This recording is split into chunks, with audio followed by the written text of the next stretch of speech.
First things first, you're going to need a trading journal, either electronically or just a good old pen and paper. I find it a lot easier now to actually use a computerized journal. I ended up creating a Notion link that you all will have access to by just clicking down in the description below. Having a journal is very, very important for your longevity in this game of trading. The reason why we actually keep journals to begin with is so we don't just randomly take trades. If you're randomly entering trades, you're not trading, you're gambling. So by having data to look back on and say, hey, this is what works and this is what doesn't work, now we're able to analyze our trades and make progress every single day to where you can now become a successful and profitable trader. First, you want to click the date in which you took the trade, then add the ticker or trade that you actually placed. For this example, we ended up taking 427s on May 1st for FOMC. Next, you want to write down the time in which you entered the trade. Now, this is very, very important because it's going to allow you to see what type of entries you are taking, whether they're good entries or bad entries. Next, you want to enter why you entered the trade. For this example, we entered the trade based off an 8-minute equilibrium block that's also holding up bullish price action to go target the high of the day. Write that down why you entered the trade. Next, you want to write down how did you feel throughout the trade. Now, the reason I put this as optional is because after you've been trading for over a year, you genuinely don't have emotions anymore. You should just be focused on the process. So if you have been trading for over a year, chances are you don't really feel emotions. Now, if you still do feel emotions, ultimately write down how do you feel about the trade? Were you nervous? Were you confident? What were your feelings? Next, you want to write down what time did you exit the trade? We exited the trade at 2:59. Ultimately, after our buy side liquidity at 17,745.25 was hit. Let's write that down. Then, why did you exit the trade? For this example, we exited the trade because our PT was hit. After that, write down how much money did you make or lose. We ended up making over 261% on this trade. I personally, when trading options, I like to write down the percentage gain, and the reason why it's going to allow you to focus more on the process rather than the money, because the process is something that you can replicate over and over and over again. The money necessarily may not be something that you can replicate over and over and over again. And the reason why I'm saying this is because let's say you were a little bit more confident in the next trade that you ended up taking and maybe used a little bit more of your risk. Well, if you increase your risk, chances are you also increase your profits. Or let's say this was a kind of a choppy week for you and you de-risked and you sized down for the week. Chances are you didn't make as much money. I would actually suggest you only write down your percentage gain, or if it was a futures position, write down how much money did you make or lose, but also include the amount of contracts and your risk size within that statement. And last but not least, you want to write down how could you improve the next time you see the same setup. Key word, it's the setup that I'm focusing on. It's nothing about the money. It's solely about the setup and the process of trading. When looking at that, one way I could have improved on the setup was actually maybe getting a potentially better entry, because we almost did chase this just a little bit. It's not really chasing because, well, the volatility was just so fast, so we couldn't really get in exactly where we wanted to, but that is something that we could have improved on. If you would like, you can actually also add the photo of the trade that you ended up taking. For this example, I actually have the before and after photo here. Now that you have the before and after, you have completed your journal entry.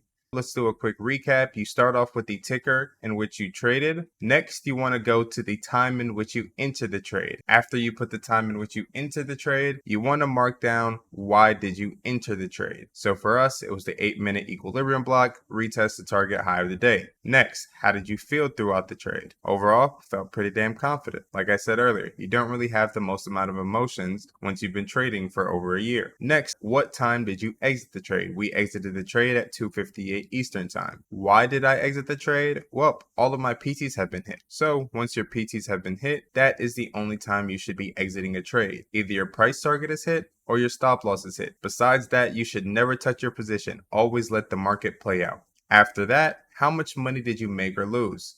So we ended up profiting a 261% gain on this trade. Next, how could you improve the next time you see this setup? So ultimately, we could have gotten a better fill to take longs. We did slightly chase as there was volatility due to FOMC and Jerome Powell. Last but not least, we want to incorporate the chart, pretty much the before and after, before of what price looked like, so there's no hindsight, and then the after effect of our trade setup, where we actually ended up hitting all of our PTs. Now let's journal a losing trade entry. For this trade, we took a loss on some 431 calls on Friday. Head back over, click on the date. Next, click the template that says trade/ticker. After this, same exact process. The trade we ended up taking was QQQ 431 puts. Now, the reason why I'm marking this trade as a loser is because yes, we did slightly make a little profits on it, but it ultimately never hit our PT. Therefore, that trade is a loser. You have to be disciplined as a trader. If it does not hit your PT, you cannot trim. And if it does not hit your stop loss, you ultimately still cannot trim. So we enter this trade here at 10:21. So the reason we entered the trade was a 10-minute change of state delivery to target the 1 hour imbalance. How did you feel throughout this trade? Like I said, this part is optional.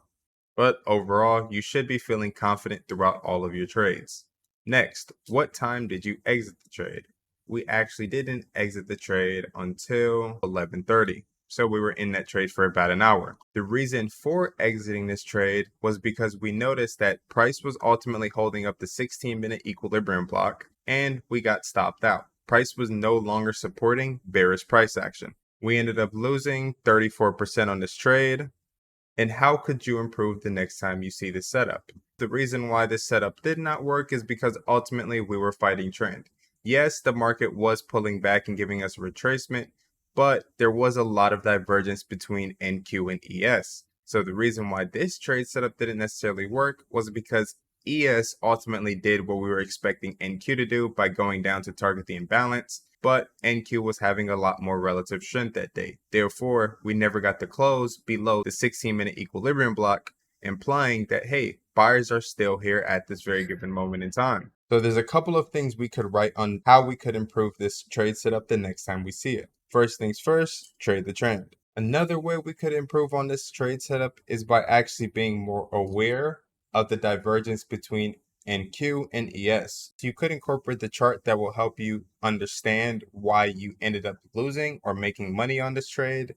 So for this example, the chart that actually helped me was being aware that, hey, the 16-minute equilibrium block was holding strong the entire time, therefore indicating sellers are here for the lower time frames, such as like the 1 minute, but based on like the medium time frame, such as the 15-minute and 30-minute, buyers are still present. They're just waiting for retracement. So as you can see here, the reason why we ultimately got stopped out was because of this 16-minute equilibrium block that was holding strong the entire time. Notice how we never got a body close below this range. If this video helped, make sure to smash that like button, subscribe, and comment what you guys would like to learn next. I'll see you guys in my next one.